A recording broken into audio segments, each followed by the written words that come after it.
this thing out. See, I just got myself a new phone. The old phone is not quite 2 years old. You can't see there's a big crack running through there, but it really was just literally crapping out on me. One of the downsides of doing this is I can't see any comments, so I don't know if anybody comments or not.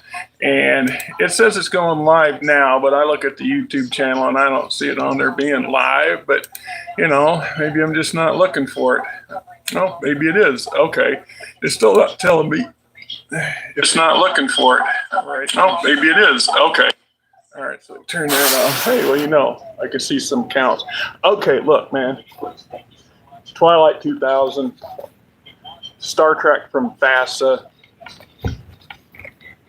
Battletech. Shadowrun. These 4 systems off of my shelf. 4 systems that are set in or have a historic past that's very dystopian. One of the downsides of being well read, and I read gobs of stuff in my lifetime, also is having played many of these post-apocalyptic scenarios and alternate reality scenarios of how things can be, as from a game perspective, they sound fantastic. So this is the brand new day of the new year of 2025. And I suspect that we are going to see some things that we have never seen in our entire life, and probably not in our parents' lifetime. I hate to say that, but I do. I don't have a lot of confidence for the coming year. I'm just being blatantly out there. Things can turn dark in a freaking hurry. And it makes that 10 times worse when a whole lot of our fellow Americans are walking lockstep with that, and blindly so in many cases. We've got a handful of people out there who are just now starting to wake up to what they paid for or what they voted for. You know, the self-proclaimed richest man in the world owns our country. Think on that for a minute. That aside, most of us buy our stuff from companies that are stateside. But they, in order to produce this stuff and market it to us, use the same system that's been established for the past 30 years. So most of our material is printed overseas, China being a prime place.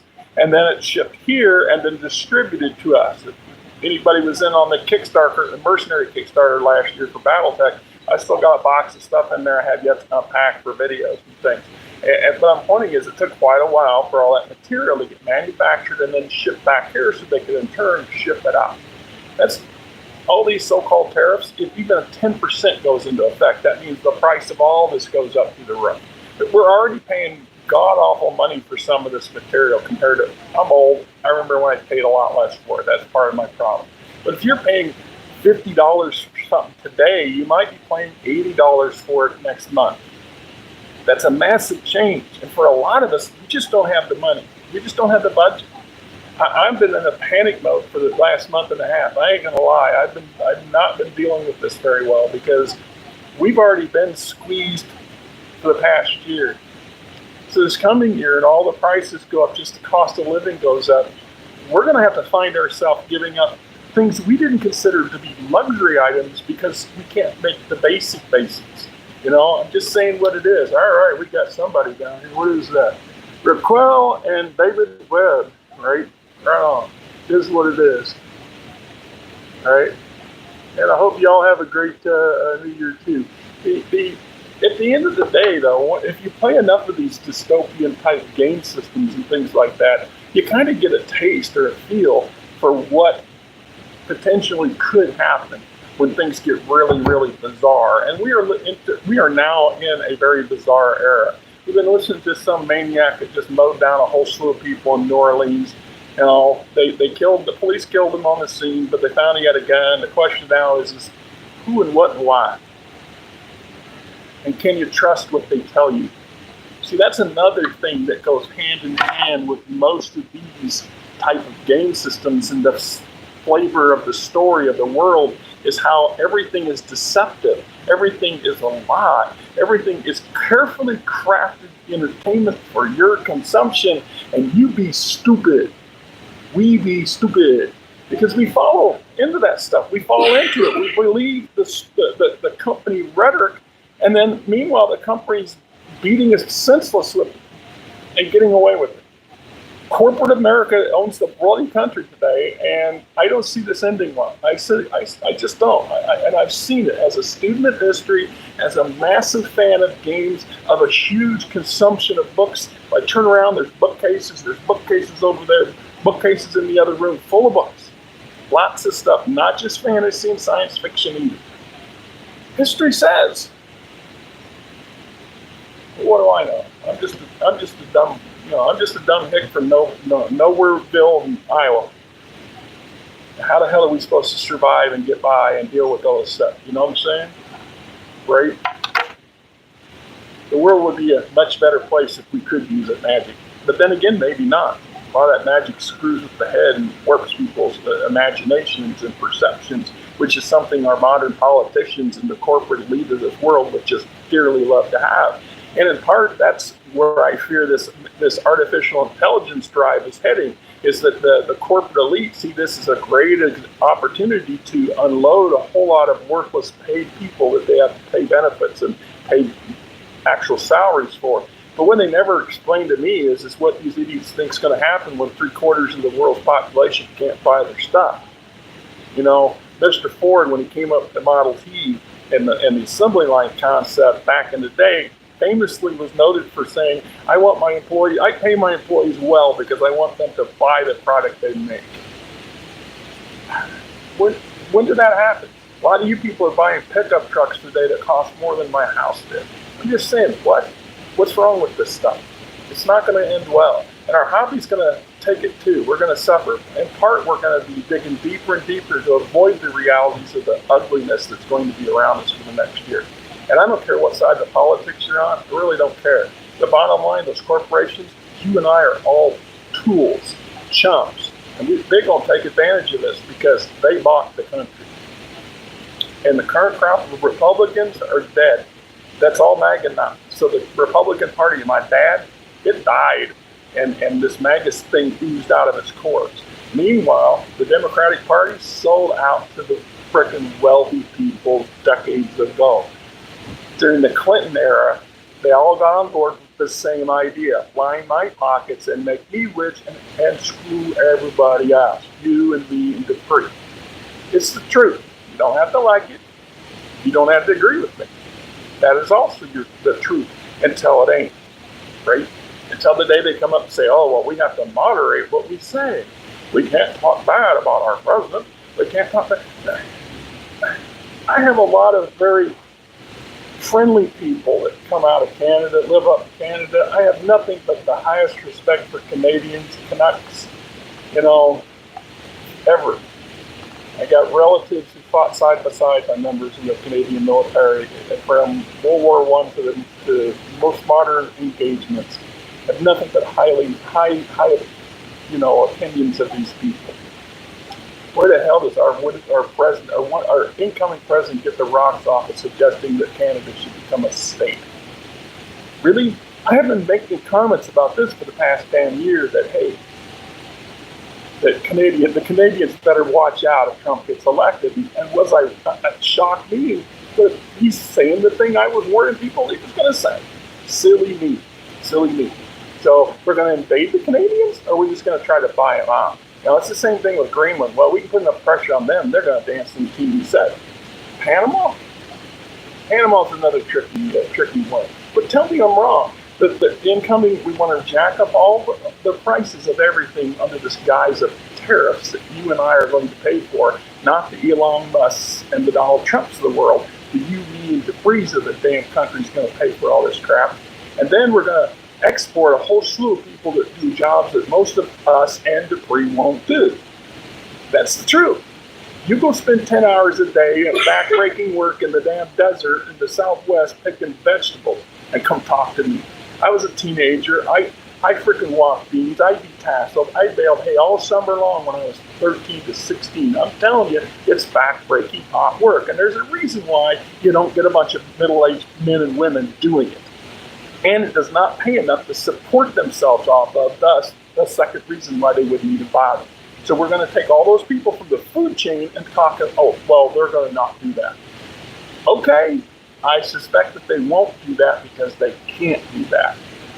Make a whole lot of promises. We've heard a whole lot of promises that suddenly gets turned around and goes, oh, we want to get rid of all the low-income workers around here, bring in some low-income jobs for you and me and the free. But meanwhile, the Elon Musks of the world and the Donald Trumps want to be able to import all the very intelligent people that will work for half the price of our people here with the same degrees and stuff because they have a special visa.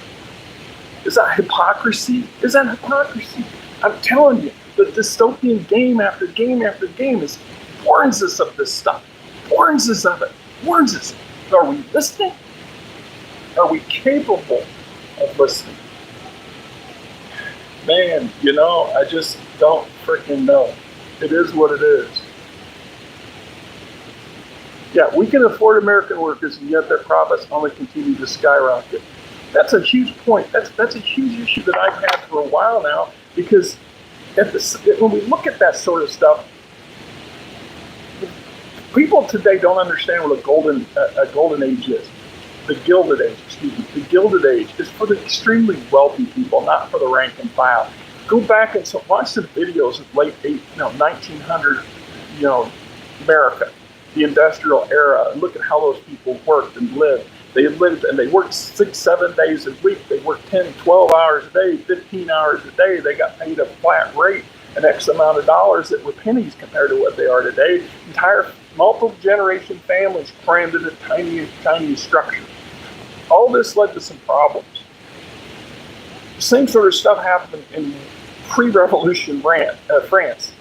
And at some point, the French population had nothing left. They literally were dying in the streets. At that point, it was battered. It was on. It can happen. Fortunately, we just wealthy enough as average individuals in this country to not quite feel it yet, but yet we are all feeling it every year, every day. How much personal debt do you carry?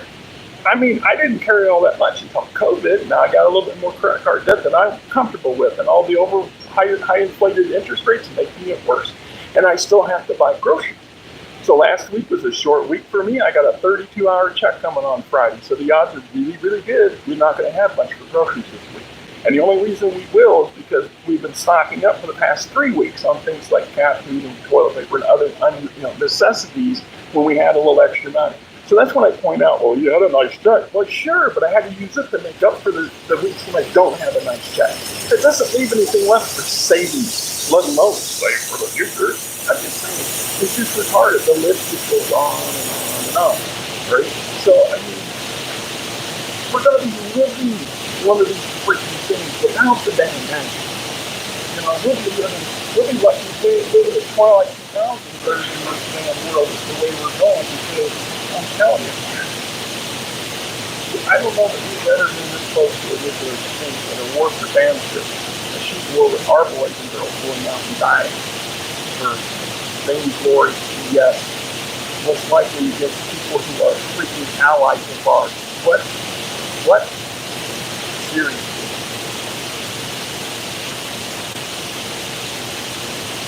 But that's the coming years. Game material is going to be more expensive. I've already been struggling for a couple years now. I mean, I got lucky. I had a couple generous members of subscribers to donate some money. I was able to buy a couple models or something sort. I got a couple sellers in the studio for a lot of stuff. I'm awesomely grateful for that. He's working my way through it. I got some videos already bound. I got some more planned. I was actually going to do some regular videos today, but it just don't feel like it. In order to have this day off, I had to work the double tomorrow. So I'll go in at 7 and I will be done by 10 o'clock tomorrow night. So, and then I'll do the similar thing on Friday. 4 hours in the morning and then 9 to 12 hour overnight. And I'll get the job done. And I'll still come up short to 40 hours for the week, but it will be better than last week. Barely. Meanwhile, the cost of everything keeps going up.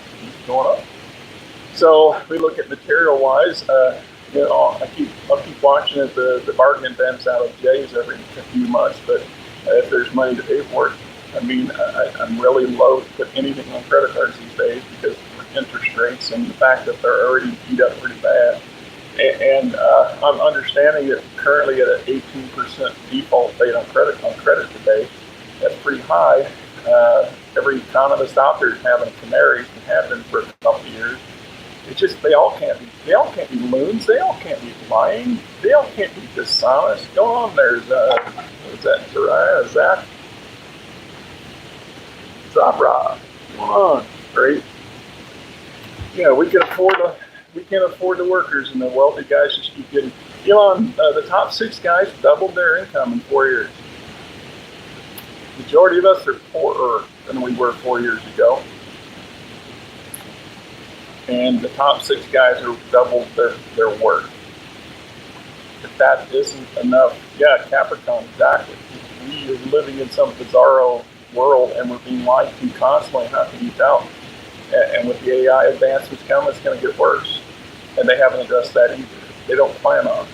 All they plan on is getting as much wealth as they can before everything falls apart. Because once they got their wealth, what do you think? What do we matter?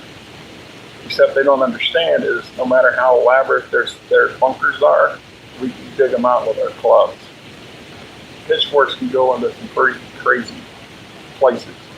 You know what I'm saying? At the end of the day, nobody wins, man. Tell me you're winning now. Be honest. Are you winning? Are you better than your dad was, your grandfather? I guarantee it, Ivy. Not by a minute. Not by a minute.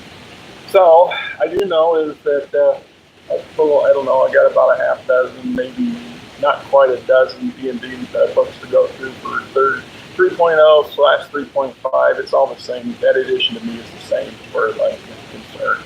But I go through those. And then I suspect before the year's out, my intentions is to start digging into Shadowrun.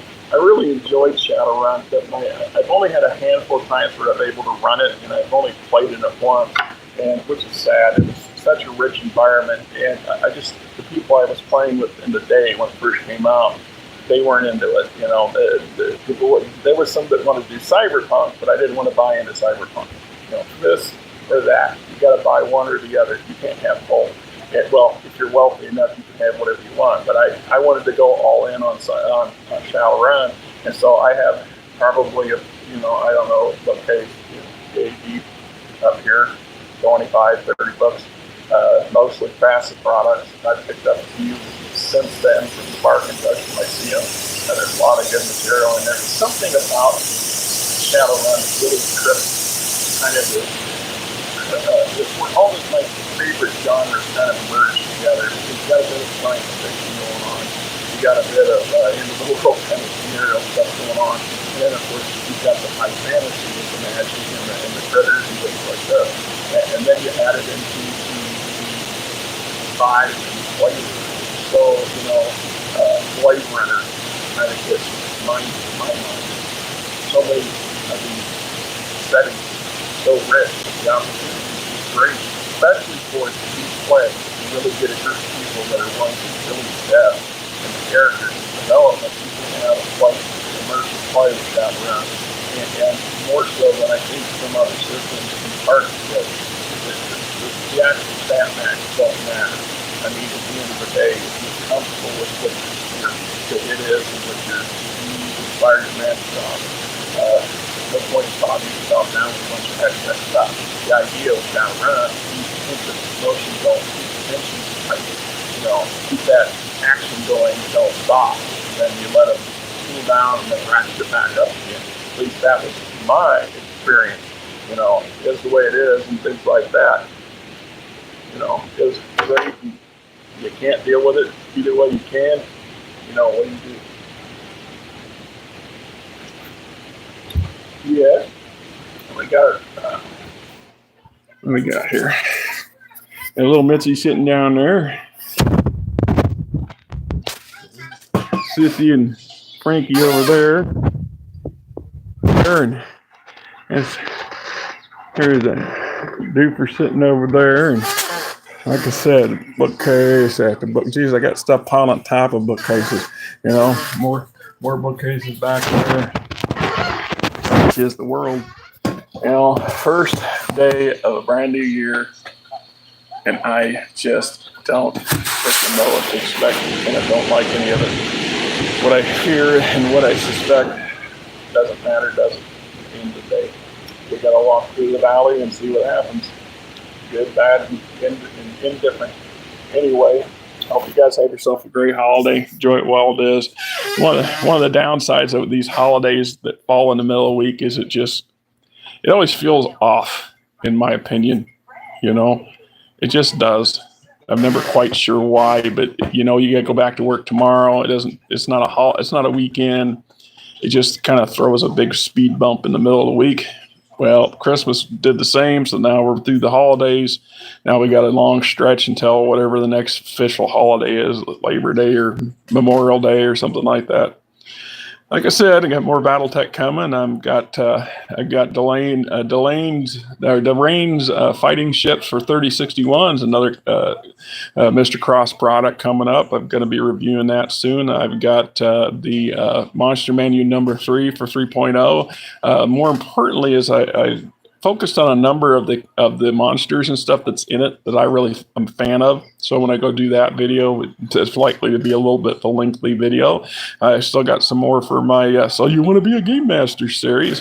It's actually been received fairly well. I'm surprised it's not doing too awful bad. Main thing is just trying to give new players, new game masters, some basic idea of what they're prepared for without overwhelming them with all of it. And once again, there's no right or wrong. And there'll be people tell you, sure, there's a wrong. For them, yeah, for their table. But if you're playing every day, yes, sir, you have a happy new year too. It is a good thing, right? So we look to have quite a few videos. I mean, I average 2-3 a week. Some are better than others. The phone added this here will help. I will be able to do more some live videos via the phone. See, the damnedest thing is when I have this program on here called XSplit, and I didn't want it, or I had it for a long time. Excuse me. I use it. It's on my other. Yeah, it's on the other laptop. It's a video creation software, and it was real simple because you could link.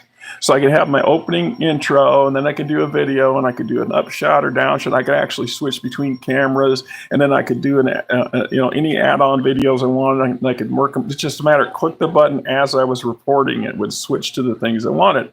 And then something last year went south on the sound. It's gotten worse and worse. You hear the videos I do on that other laptop, and then it affected the damn Apple that was given to me.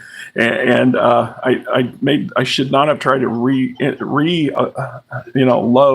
that damn XSplit. And of course, I have fallen on no help trying to get to XSplit people to explain to me what's wrong, and I can't figure the settings. So I delete the damn thing. And it's still in there. So if I go to do like a live video on YouTube using either this laptop or the one that's out there, then in the other room, the same problem crops up, is that it says I can't connect to the XSplit. There's something in there that I can't untap or untrigger because I'm just a moron. I'm not a computer savvy person, and I don't have a lot of patience these days. That is a big problem, and it is what it is. So, maybe down the road, if I get things going, I figure this out. I used to do live. I used to use my phone in a mount where you just mount it upside down like this, to get your up-down videos and stuff. That's a lot of my very earliest videos were shot that way. And what if, I could do some of my wannabe game Interstellar Frontier stuff live, and that'd be fun and interesting. But for the love of Pete, I don't know why XSplit is tied into these laptops the way they are. I'll be down if I'm loading it on this thing because it wouldn't work on here anyway. But I've tried to find like Movies Flow and some other video making programs, but I could do videos on. But once again, the sound's not that hot. I went out and I bought an aftermarket microphone that you're supposed to be able to plug and play, except it won't work. It's plugged, it's played, but the damn system doesn't want to be. It's something to do with the XSplit or something to do with something else. I don't freaking know. And maybe someday I'll luck into it and stumble across an answer to how that works, and maybe I won't. I don't have an answer to that either. Now, that's a technical difficulty issue. I'd hope by replacing the laptop altogether that would fix the problem. And then, like a dumbass, I tried to upload the XSplit, thinking maybe that was a problem too. And we're back to square one again, and I can't get it out of the old, the old days. You could go into my computer and you could find all these programs fairly easy and just delete them. I don't have any confidence whatsoever for that now. I don't know what I'm looking for, how to get rid of it, and whether or not it got rid of all of it in the first place. Just because it says it did, what am I missing? Obviously, something with the sound is screwed up. Just saying. The other story is that I used to do live videos in truck, and I'd have my phone going. I'd go for an hour and a half. I'd be driving somewhere and just rambling for an hour and a half. I don't know that I'll be doing those. This truck's noisy, so I'll get out and the phone bounce up and down the whole damn time. It would be a bad video. It's just nice to see that I have the ability to do this again. I have not been able to do live videos for a long time that were any kind of successful. So anyway, here's for this coming year. I pray that it's not half as bad as I fear it's going to be. I pray that it's not a tenth as bad as a whole slew of economists out there keep saying it's going to be. And, woof, right, woof. All right, now I got to figure out how to get this thing to stop doing a video, because I don't know. All right. Yes.